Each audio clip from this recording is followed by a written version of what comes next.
I'm here at the Orchard Mall. It appears there are no more seagulls here at once known as the shittiest mall in America. All the seagulls are gone. So they're saying that the DNR came. There was 3 different species of seagulls here, and they're all fighting and trying to overpopulate each other.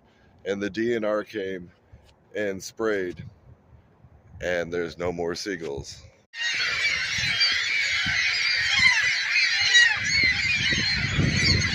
I'm surrounded by them.